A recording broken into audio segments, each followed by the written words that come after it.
आज का मुद्दा हमारा ये है क्योंकि छत्तीसगढ़ में हमारा राष्ट्रीय कांग्रेस का एक सम्मेलन होने जा रहा है 3 दिन का, और अधिवेशन है वो 24-25। तो उसके ठीक 2 दिन पूर्व जो है केंद्र सरकार ने वहाँ ईडी के छापे डालना एक दुर्भावना के कारण उनके लगता है केंद्र सरकार को कि कांग्रेस की जो रोज़ दिन प्रतिदिन जो बढ़ती हुई छवि उभर रही है और कांग्रेस के प्रति जो जनता का एक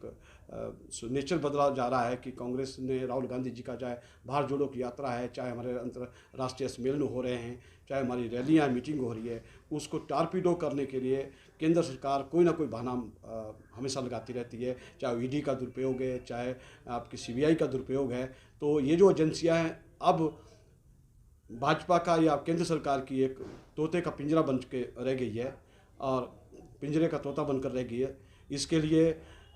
ठीक है कि ईडी को कोई कार्रवाई करनी है भ्रष्टाचार के ऊपर, वो करें, परंतु उसकी समय ये देखा जाए कि समय ये ऐसे वक्त में ईडी और सीबीआई एक्टिव होती है जब कोई हमारा कार्यक्रम या हमारा सम्मेलन या हमारा कोई नेता बड़ी रैली करना चाहता है, तो उसके 1-2 दिन पूर्व भी ईडी और सीबीआई जागती है। ठीक है, भ्रष्टाचार के आरोप किसके ऊपर नहीं लगते हैं, अगर लगे हैं तो उसकी पुष्टि केंद्र सरकार के जो एजेंसियां हैं उनको समय रहते उसके ऊपर कार्रवाई करनी चाहिए। हाँ, ये जो ईडी और सीबीआई का सिर्फ एक विपक्ष के नेता को तंग करने का एक इनका उद्देश्य रह गया है। और जब जो भाजपा में कुछ नेता गए हैं वो मुख्यमंत्री बनकर वहाँ चले गए हैं, परंतु उनके ऊपर तो बड़े बड़े केस थे, चाहे कर्नाटका की येदियुरप्पा की बात है, चाहे अन्य जो कई असम के मुख्यमंत्री की बात है, तो वो उनके ऊपर तो बहुत बड़े बड़े आरोप पहले लगाती थी भाजपा। जब वो भाजपा में गए तो इसका मतलब कि भाजपा की जो वॉशिंग मशीन है वहाँ भ्रष्टाचार धुल जाते हैं और उसके ऊपर जब वो भाजपा ज्वाइन करते हैं तो उनके ऊपर कोई आरोप नहीं रहता है। जहाँ तक विपक्ष के नेताओं को एक हमारे विपक्ष एकजुट होने जा रहा है राष्ट्र में, उसको कमज़ोर करने के लिए सीबीआई और ईडी का दुरुपयोग केंद्र सरकार कर रही है। जैसे ही हिमाचल प्रदेश में कांग्रेस की सरकार बनी, ठाकुर सुखविंदर सिंह सुक्खू मुख्यमंत्री बने, तो एक नया मुद्दा जो है हिमाचल प्रदेश सरकार के सामने आया और वो आया अदानी द्वारा जो सीमेंट उद्योग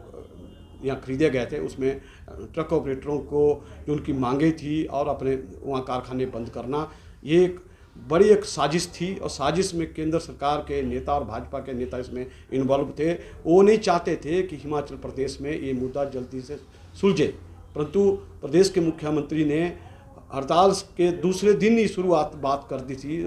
दौर से बात कर दी थी। उन्होंने ये कहा था कि ट्रक ऑपरेटरों के साथ मेरी सरकार और मैं साथ हूँ, उनका जो भी कोई नुकसान होगा उसमें मेरी सरकार, और जो अदानी ग्रुप की वजह से कोई नुकसान होगा तो हमारी सरकार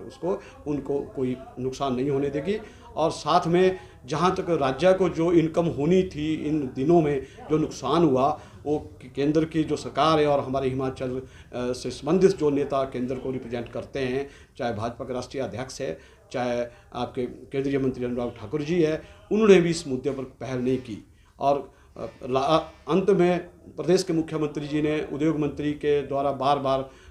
चर्चा के लिए बुलाए गए ट्रक ऑपरेटर यूनियंस को, और लास्ट में जो है शिवरात्रि के 1 दिन बाद जब पिछले कल ही इस मुद्दे पर बात हुई तो आम सहमति ट्रक ऑपरेटरों में बन गई, जिससे ट्रक ऑपरेटरों का जो नुकसान हुआ है तो उनको एक आशा जगी है कि हमारी गाड़ियाँ दोबारा चलेगी, और उसमें सभी लोग मान गए हैं। अदानी ग्रुप का जो अधिकारी थे वो भी मान गए। सरकार ने मध्यस्थता करके ठाकुर सुखविंदर सिंह सुक्खू जी ने इसको बड़ा संजीदगी से लिया, और मैं इस सारा श्रेय ठाकुर सुखविंदर सिंह मुख्यमंत्री हिमाचल को देता हूं। साथ में अदानी ग्रुप के जो सीईओ है या उनके जो लोग हैं उनकी मध्यस्थता से या ट्रक ऑपरेटरों के आपस में जो तालमेल हुआ और समझौता हुआ, ये हिमाचल की जनता और ट्रक ऑपरेटरों के हित में हुआ, और आने वाले 1-2 दिन में फैक्ट्री शुरू हो जाएगी और ट्रक ऑपरेटर जो हमारे लोकल जो बहुत ज़्यादा है उनकी भी समस्या हल होगी, और अन्य जो उसके साथ जुड़े हुए उद्योग है, चाहे किसी मैकेनिक है, चाहे आपके पेट्रोल पंप है या कोई और है, उनका भी रोजी रोटी का, या मैकेनिक है उनका रोजी रोटी का एक